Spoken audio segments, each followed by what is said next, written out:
When we think of Roman emperors, images of triumphant autocrats parade before our eyes.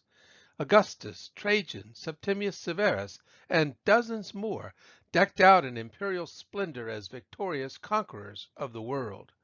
That was always the dream, but not always the reality. Just ask the Emperor Valerian, if you can find what's left of him. He went to war and knocked the L out of glory, leaving us the gory story of a Roman emperor skinned and stuffed.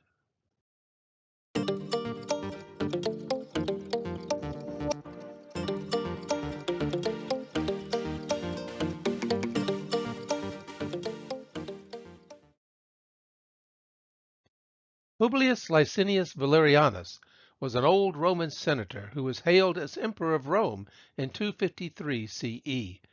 Those were tumultuous times for the empire, a period called the Third Century Crisis that was punctuated by civil war, economic decline, religious conflict, and foreign invasions on nearly every frontier. On Valerian's own resume, we find the elimination of his imperial predecessor, Aemilian, the persecution of Christianity, and wars against Gothic and Persian invaders. Leaving his son Gallienus in charge of the Western Roman Empire, Valerian led 70,000 soldiers east to confront the Sassanid Persian king, Shapur I. Valerian was about to accomplish something that no Roman emperor had ever done before or would do again: get himself captured by the enemy. It no doubt shocked two worlds, East and West, that a Roman emperor could be made a prisoner of war. Naturally, each of those worlds saw the event differently, and in this rare instance we have records from both sides. The Romans, of course, defended the valor and virtues of Valerian. They describe him as a vigorous commander who responded to the aggressions of the Sassanid Persians and restored Roman control over Syria. Near Edessa, however, he suffered a loss to Shapur and was besieged inside the city as a plague ravaged his demoralized army. In good faith, he met with Shapur to negotiate an end to the war, but it was a trap. The Persian king treacherously seized the noble Valerian as his prisoner of war. According to Roman sources, several Eastern potentates pleaded for the release of Valerian, whom they held in the highest regard. But the haughty Shapur refused, and, moreover, tortured and tormented the captured emperor of the Roman Empire. On the other hand, Persian sources admit to no such treachery by Shapur. In that king's own version, inscribed in stone, he defeated Valerian's huge army and personally captured the emperor on the battlefield. Contemporary images like this one convey the same message by showing Shapur seizing the hand of Valerian in combat.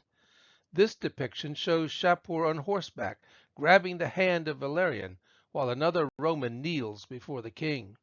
What happened next is a muddle in all of our sources, but none of it could be called heroic. Some sources claim that Shapur humiliated his captive by using him as a footstool, as imagined in this 16th century illustration.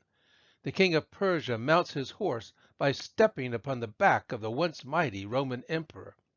This view is popular also among some Christians as both payback for Valerian's persecution and as a visual sermon against the sin of pride.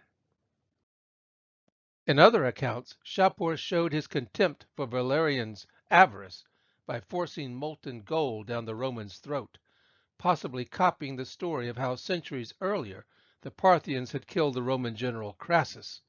The horrors of this kind of death seem obvious, but scientists have nevertheless studied this sort of thing and published the gruesome results in the Journal of Clinical Pathology.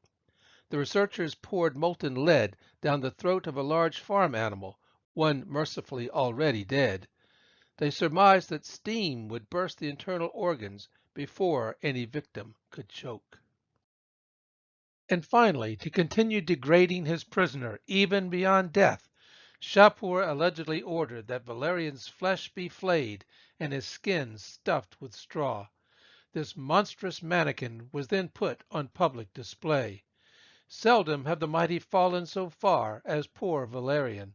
the emperor of Rome who waged one war too many. He reminds us that the business of being a Roman emperor was not all wine and celebration. In fact, most emperors died a violent death, either through assassination, battle, or suicide. Many killed the emperor before them, and were killed in turn by the one who followed. Did unto others was done unto you. But only one, the unlucky Valerian, died in captivity. I'm Dr. Frank L. Holt, thanking you for watching and inviting you to subscribe to this channel about the ancient world. There's much more to come, so click that button in the lower right-hand corner, and I'll see you here next time.